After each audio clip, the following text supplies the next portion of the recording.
Merci d'être avec nous, David. Vous êtes président de iWave Capital et on va commencer avec une analyse du CAC 40, David. Eh bien, le CAC 40, dont la situation est fortement dégradée, il avait inscrit un sommet historique aux alentours du début du mois de mai, et puis il a rompu la borne basse d'un canal ascendant, puis sa moyenne mobile à 100 périodes, et enfin un support qui se situait à 7836 points, qui est maintenant devenu résistance, pour converger vers les 50% de retracement de Fibonacci de la jambe de hausse. La situation est donc, comme je l'indiquais, complètement très détaillée, puisque tous les indicateurs de suivi de tendance ne sont plus à présent d'actualité. Il faut s'attendre alors évidemment, selon les élections en cours, à une poursuite du mouvement correctif. Très clair. Écoutez, on va voir comment est-ce que tout ça se déroule. Effectivement, le risque politique qui hante l'environnement boursier européen. Je vous rappelle que le premier tour des élections législatives en France, c'est ce week-end, le deuxième tour le week-end prochain, et que selon les derniers sondages, l'écart se resserre entre les trois grands blocs qui postulent à avoir une éventuelle majorité absolue. Le RN toujours en tête, suivi du nouveau Front populaire, et le bloc central qui continue de prendre un peu d'épaisseur. On va voir comment tout ça évolue, les résultats donc dans 15 jours. On va poursuivre votre chrono-CAC, David, en faisant un comparatif place financière américaine, place financière européenne, et notamment sous le prisme de l'analyse ratio CAC 40 S&P 500, ratio en faveur de l'indice américain. Oui, effectivement, depuis qu'on fait le chrono-CAC ensemble, j'aime bien comparer ce qui se passe du côté de l'Europe et également outre-Atlantique à travers la lecture de deux indices que sont d'une part le CAC 40 pour l'Europe, en tout cas pour la France, et le SP 500 pour les États-Unis, indice des principales valeurs américaines.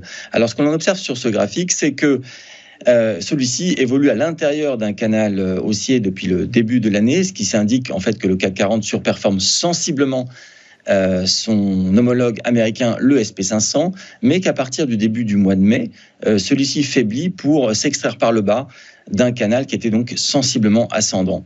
Et ce mouvement débute donc début mai, alors que les élections législatives européennes ont lieu début juin, et ne font qu'accélérer un mouvement qui est déjà en cours, un mouvement baissier, donc qui indique donc que l'indice américain surperforme largement l'indice français.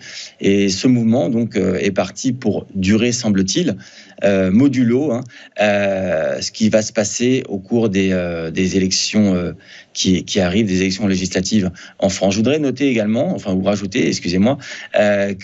le mouvement que l'on observe, en tout cas sur le CAC 40 ou les indices européens, est circonscrit au CAC 40. C'est-à-dire que lorsqu'on en observe d'autres indices européens, ceux-ci ne sous-performent pas à ce point l'indice américain. Donc là, on est sur quelque chose de particulier dans l'Europe qui relève de l'indice CAC 40, de l'indice français.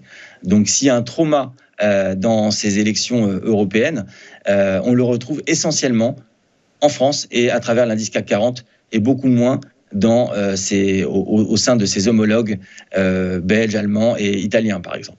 Oui, très clair. Écoutez, on verra comment tout ça évolue. On va faire un zoom plus précis sur le S&P 500, David, maintenant. Oui, effectivement, l'indice SP 500, on l'avait évoqué maintenant depuis quelques semaines, c'était extrait par le haut d'un canal sensiblement ascendant, marquant ainsi une capacité à aller chercher de nouveaux sommets significatifs. Il s'inscrit à présent dans un canal de plus court terme depuis le début de l'année 2024, mais dont la pente est plus importante que le canal qui prévalait depuis 2022-2023. Et cet indice SP 500 caracole en tête des indices mondiaux en réalisant de nouveaux sommets significatifs et historiques quasiment toutes les semaines. Pour l'instant, rien ne remet en cause cette tendance qui est très vigoureuse, et l'indice pourrait ou devrait continuer à former de nouveaux sommets avec un nouvel objectif théorique qui se situe à présent à 5730 points. Ok, très clair. Écoutez, David, on va suivre tout cela avec grande attention. Je vous remercie beaucoup d'avoir été avec nous ce matin, comme vous l'êtes régulièrement chez nous. Vous êtes président de iWave Capital et je vous souhaite une excellente journée. Et je vous donne rendez-vous à très bientôt en tout cas en l'occurrence. Merci David.